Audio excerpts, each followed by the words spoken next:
Gute Woche, Boisai.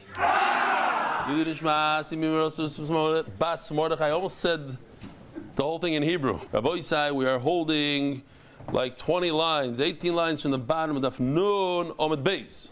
By the two dots, Rabbi Yehuda Omer B'Gdoila. So we know that in the Mishnah it says that if the keres, that's the first part of the stomach, the food goes into the keres. From there it moves on to the Beis HaKoisos, to the Hemses, and to the Keva. If there's a hole that's a mashu in the keres hapnimi, it's treif. If it's chitzoin, it has to be a tefach. Rabbi says it depends. If it's gdoila or ktana, if it's a large animal or small animal. Omer Rabbi Yom Bayefes, Omer Rabbi Elazar. Lo gdoila mamish, it doesn't really mean a giant bull, v'lo ktana mamish, and a teeny tiny little sheep. Ella kol shenikra bo tefach v'lehava ruba. If the animal is so large that if you tear a tefach, we had maybe it's on the next daf. The point is, if the tear is that large, that if it tears a full tefach, it's not the roiv. That means its stomach is huge, more than two tefachim wide. Zui sheshanim g'doil tefach. So therefore, that is considered a g'doil. So it's not a giant animal. It can be any animal that a tefach is not the roiv. Ruba will have a tefach, but if you were able, you cut, there was a tear in the keres, that's a roiv. That's a majority of the keres, and that doesn't even add up to a tefach. That's a very small animal. So zui sheshaninu b'ktana beruba. Okay, that's considered a ktana. What about ruba v'lo have a tefach? Pshita. If you have a roiv, you have a 51% tear, and it's not a full tefach, who cares? Throughout the Torah, a roiv is what dictates. Ruba kikulai, 51% is like the entire thing, so who cares if there's no tefach? So the Gemara says an interesting chiddush. L'tzrich to have a tefach b'mashu. Roiv is slightly less than a tefach. So you're already there. So no, push a little bit more, you'll get to the tefach, the share of the tefach. So maybe in that case, interesting, no? It's already a roiv. You already have 51%. No. But because we have tefach as a shear, and you're already there, you're a centimeter away from a tefach, so maybe it needs to be ripped a little bit more to the tefach. Kamash will know. In that case, roiv dictates. You don't need a tefach. Omar Geniva, Omar Rabasi. Zog the Gemara. Omar Geniva, Omar Rabasi. Nigdero kesela treifa. What if you have a hole in the, yeah, it is black. You have a hole in the keres the size of a sela. So in other words, it's a round hole. Treifa. Why? Take a look over here. If you stretch a circle, you can get it to be a tefach.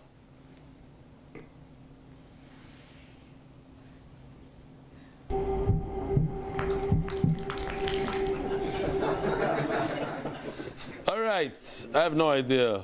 Omar Rebbe Chia Barabba. We're still on Omid Beis, not on today's daf. I was right there. I was about to cross the water over there in Harda, and I remember where it was. And he told me Kisela Kshera. It's not true. If it's this size, if it looks like, if it's the size of a sela, it's kosher. Yes, or mikasela treif. It's only when it's a little bit more. Like the Gemara is like so makbid over here. The Kamer Yeser, look. We're going into great detail over here. The Kami has what does it mean? It's a little bit more than a seller. Omer Rav Yosef, Kegoin. The island las kashyasa betzipa beduchka. I mean, it is unbelievable. Two shiurim. If there are 3 date pits, but they have a little bit of meat on it, then it's hard to get it through. Beloy tzipa bravcha, and without the meat on it, it goes in easy. Here, take a look. We're not this one. This one. The one on the left doesn't have any meat on it. It's clean. So then it goes, this is bedoichak. Okay. So that's more than a sela. When it goes in like that, it's more than a sela. Next sugya, as usual, we're flying through sugyas. Hemses ubeis hakaisos. The Mishnah says if there's a hole in the hemses ubeis hakaisos, there was a beautiful thing that Yoshi did, and I unfortunately, oy vey, I put in the next year. It looks like a cow, and there's a bunch of things. It says it's like a nice looking cow. It's like 6 slides. I threw it into Nun Gimel, so I forgot to show it, but I could show it here. Huh? In Nun Beis. Yeah, Nun Beis. Anyways, let me just show you meanwhile what Hemses, Beis HaKaisis. You see, these are the 2 things I was holding in my hand. This is the close-up of it with a nail in there. So check this out. We even had a little bit of the sugya. There's a needle that the Beis HaKaisos, that's the second part of the stomach, and it makes little cud. It makes like little balls out of the grass, the size of those honeycomb devices. Kaisos, mamish kaisos, little cups, and then it shoots it back out through the esophagus back to the cow's mouth or the sheep's mouth, and then it re-chews it. Chews its cud. That's why it's called cud, like kaisos, I think. Anyway, so this Beis HaKaisos has 2 layers, as you can see over here. This looks like 6, but just pretend it's 2. So you find the needle in the Beis HaKaisos, and it punctured 1 out of the 2 walls. Where's that guy from Torah Anytime? He left already? No, not yet. Okay, I forgot. I want to say thank you to him and his boss and everybody. Okay. I went through and through. It's no good. Here you go. Take a look at this video a little bit. Oh. So if it stops there, kosher. If it went through, then it's treif. If you find a little bit of blood on the needle, then you know that because the animal's not going to bleed after it dies, it bleeds before. So if it has like a stain of blood, this must have happened before it died. And memela what? Memela, it is treif. If you don't see any blood in it, so this happened after Shechita. By the way, this is 50 daf into Chullin. It's crazy. 50 daf ago we started. It's because we go slow, 1 daf at a time, and it adds up tremendously and very, very quickly. Higlit piyamaka. If the wound already has, how do you say higlit in English? Scab. You have a scab on the wound. How do you have a scab? It takes time for it to scab up. Then you should know that this happened 3 days before the shechita. So again, you open up the Beis HaKaisos. You find a needle. You find a scab. You know that this happened before you bought it. So if it happened before you bought it, it's a mekach tos, get your money back. In other words, you see from here an interesting idea that if you purchase a car, and the owner of the car that sold it to you, he had no clue that there was something wrong in the engine, whatever. You go to the guy, the mechanic tells you this was there a month ago. I said, but I didn't know. I sold it to you and I didn't know. You didn't know, so it's your problem. No. If the problem is pre-existing, it's a mekach tos. You get your money back. But if there's no scab, then the buyer has to prove when it happened. Since he can't really prove it, he's stuck with the treif animal. As the Gemara, how come we have all these different nikavim, little holes in different organs, in the intestine, this, and it's all treif, and there's no needle. There's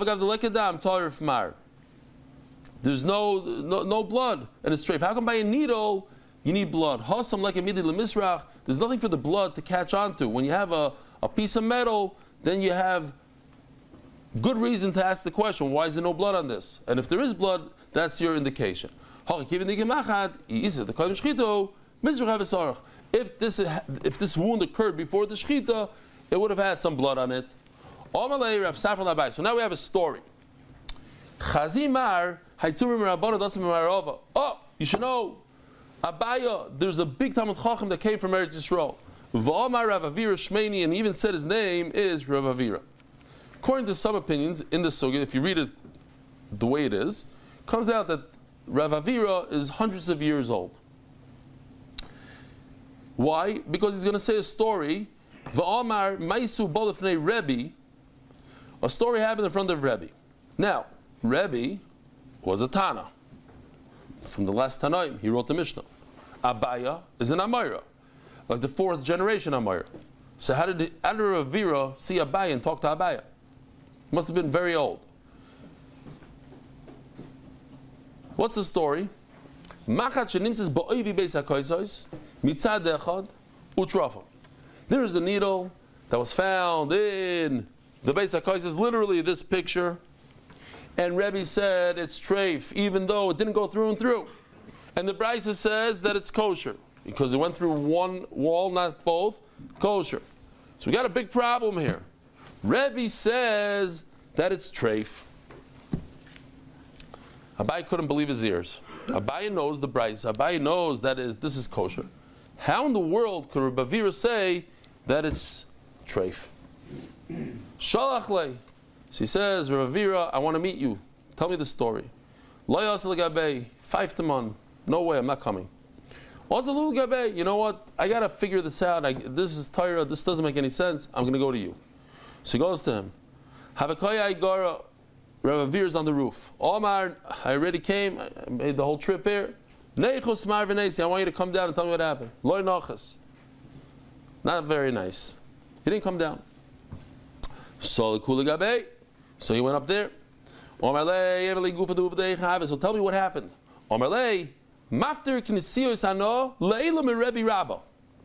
So over here, he says Rebbe Rabba. He doesn't say Rebbe. He says Rebbe Rabba.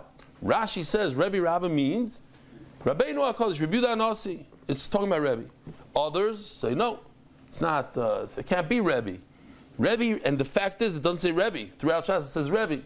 Calls him Rebbe Rabba. Rebbe Rabba means a great Rav, a big Gadol Hador, but not Rebbe that we know of. Okay, so that's where I worked over there. I was the guy getting people in and out. We had these two Gdolim sitting from the Rebbe. The story came to Rebbe. This, where you have the needle in the Beis HaKosos only through one of the membranes. Rebbe, and Rebbe turns it over. First he sees the needle inside, okay. Then he looks on the outside. Exactly where that needle is sticking, on the other side of it, when you look, it's nice and smooth. There's no exit wound. But there's a bunch of blood. Where did the blood come from? This is a animal. And if you're at the shechita, and I recommend if you are to go to Revice Fish and wherever you are around the world, go to the shechita. It's an amazing thing. Maybe don't go for the shechita part. You don't need the shechita part. But go for the rest of it. How they open it up and bring nose plugs. So everything is sterile. Everything is perfect. Everything fits in there. There's no blood squishing around. Everything is in pipes. The blood goes around and it's clean. Everything is clean. So how did I find blood on the other side of the Beis HaKosos? We saw the Beis HaKosos. It's clean. It's just Beis HaKosos, Hemsis, this, Keva. There's no blood over there. If you see a stain of blood on the other side where the needle was in the inside, obviously the needle poked through once upon a time, went back, it healed up, and now you don't know. But there's blood. That's a perfect indication that there was an exit wound. Says Rebbe, that's why it's treif. Omar lei, and Rashi takes out, if you have it in your Gemara, Torah Tarye, Rashi's Goris, Torach Tarche. Torach Tarche lau gavra, what are you, crazy? You made me come all the way here and climb up all these stairs to hear this? I don't need that. This is obvious. Masnisani, that's in the Mishnah. It says if there's a puncture wound through and through in the Beis HaKosos or the hemsis, then it's treif. And this obviously there's a puncture wound through and through. I thought you come to my city, you tell me Rebbe said that if there's a needle in one of the membranes and not in two, it's treif. I couldn't believe it. I know the Brisa says that's kosher. You just added something. Shkoyach. Just a little minor detail. Shkoyach. There's blood on the other side. Why didn't you say that to begin with? If you would have said blood, you would have saved me this whole thing. All right, Rabbi said, Nafla min agag. If an animal falls off a roof, it's called a nefula. We're concerned that its limbs are broken, something inside is ruptured. You put your animal, you have a goat, you put it on top of a roof, and you come back and you find it on the bottom. How did it get there? It fell off the roof. It's not a problem. Nothing is fashmettered in there. Ahugadya. Oh, Maisa. There's a story with the goat. Ahugadya. The Havelei Ravina, the Chazar Chushla Bipuma. He saw, really, he couldn't hold himself back. He's on the roof, and he looks through the skylight, and he sees like Geshmaka barley. Dogar Nofal Migar Lara. So he jumped off, and he falls to the ground, and he's laying there on the ground, and they decide, okay, it's a good time to shecht him, because otherwise, the guy, he might not survive. As they come to Rav Ashi. So they come to Rav Ashi, Amalei. Here we even have a little bit of a video of how this happened.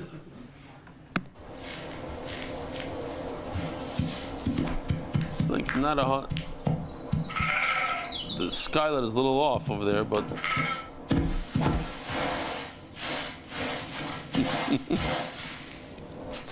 All right. So he had an issue getting up, because had he gotten up, it's meduyik, this video, because if he would have got up, that's a right that he's not a nefula. There's no risuk evarim. He's sitting on the ground like that. So it's interesting. Why? Because he didn't fall. He jumped. Is jumping different than falling? This that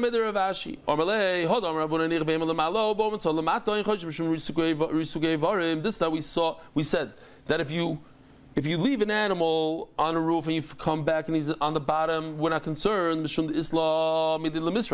That's because an animal, if you ever look at a cat jumping off like a high fence, so it puts his paws down on the wall and slow, and then it jumps.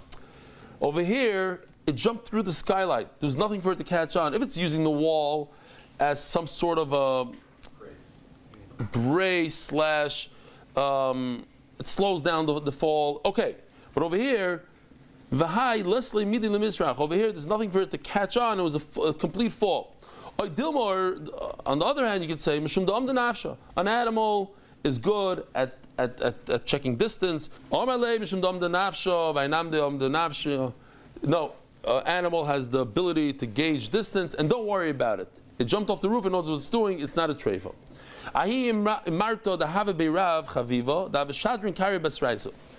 There was a sheep. Now, if you were to see a sheep dragging its rear legs, just the front work, the back don't work. What does that indicate to you? Huh? No. Two. Oh. Spinal cord injury. That's the first thing that I because I've seen a few videos of even human beings. They got people that got shot, for instance. They start crawling on their hands, and the legs are just like they don't do much. That's what's going on over here. This animal is dragging. It's just using its front. The two back legs are not working. So is it treif? It has a bad. What do they call it when you're swimming and you have that attack? Cramp, a muscle cramp on both legs. Doesn't want to use its back legs. Doesn't know what? Rashi says cramp. Yeah, I love it. Krampe, I have it here. Cramp, I have it underlined even. So it has a cramp. So says the Gemara, I'm no doctor, but I think maybe it's worse than just a cramp. It might have a severed spinal cord. But they actually opened it up and they saw that Ravina is right. The problem with the spinal cord. Says Gemara, we're not concerned about a spinal cord injury. We think it's a cramp. Because it's much more common. And we're going to see, maybe tomorrow even, that when it comes to treifas, we're very into what's a roiv, what's shchiach, it's not so common to have a chudash shedra injury. If you go to any Israeli cheder, you know exactly what I'm talking about.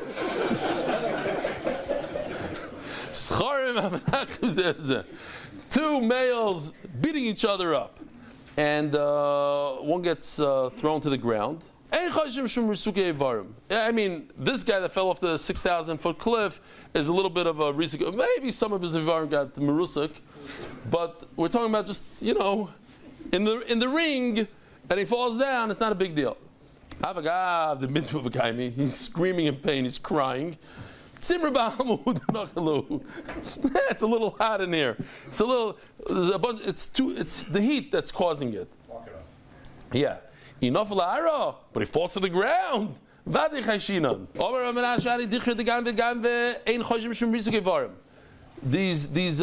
sheep that they steal sheep. What do they do here in Israel? They do this. It's Ma'aser Cholayim up north. They're constantly stealing cows and sheep. You jump into a pen, and you take the sheep, you throw them over the fence, and then you yourself jump over the fence and you take them home. But when you throw them over the fence, they might have risik ivarim. They fell from more than 10 tefachim. It's not a problem. When you throw them, you throw them on the stomach like because you want them to be able to. You don't want to schlep a sheep all the way home. You want him to walk. So therefore, you make sure that he falls correctly. Hadrinu, but if you put him back, you see the cops coming, so you throw it back into the pen. Then you have to be concerned that you just threw it, you tossed it on its head. That's because you saw the police coming. If a person wants to do tshuva and he put it back into the pen, obviously he doesn't want to ruin the animal, he's trying to do tshuva here, so he puts him back on its feet. I said on feet, but it means on its stomach versus on its back. We're not going to get into it. So for this we have a picture because it's hard to understand one shot. If you hit an animal, all this I asked Yoshi to do Erev Shabbos, mamish half hour before shir. So if you hit an animal with a whip, but it hits its entire length of the body, we're not concerned that you broke some of its bones. Or it's a whip, so if first you hit the head and then it eventually hits but it's one motion and it takes every part of the body, the length of the body takes part of the whip, of the power of the whip, of the force of the whip, so it didn't break any bones. If you start from the back and you get to the head, if it's the entire spine, it's not a problem. And if it's a smaller whip and it only hit half the body, we are concerned. It's like in a fula, like you broke its bones. Beautiful. Look at this picture. If the whip is more like a stick and it has a bunch of knots in it, so now different parts of the stick hit different parts of the animal. It's not even. You're not evening out the entire power of the force of the stick. So now you have to be choishish for risik ivarim. If you hit it on the width of the animal, not on the length, also you have to be concerned that you broke some of its bones. An animal that's born goes through a lot of trauma. You can ask my kids. My daughter tells me how much trauma childbirth is, and that you have to work a whole lifetime to get. It's all narishkeit, healing, whatever. The actual childbirth is painful for the animal, and maybe it broke some of its bones. Maybe you should be concerned, broke its bones. You don't have to worry about it. And have proof.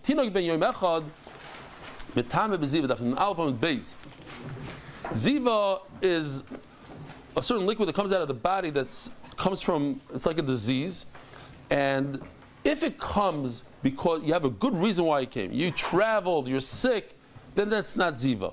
Ziva means it comes because of the Ziva.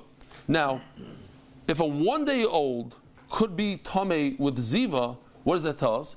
That it doesn't have Rizik Ivarim because it has a very good excuse. It just went through all this trauma, so to speak, childbirth. So that's why it has Ziva. And that kind of Ziva is not a Ziva. It shouldn't make him Tomei.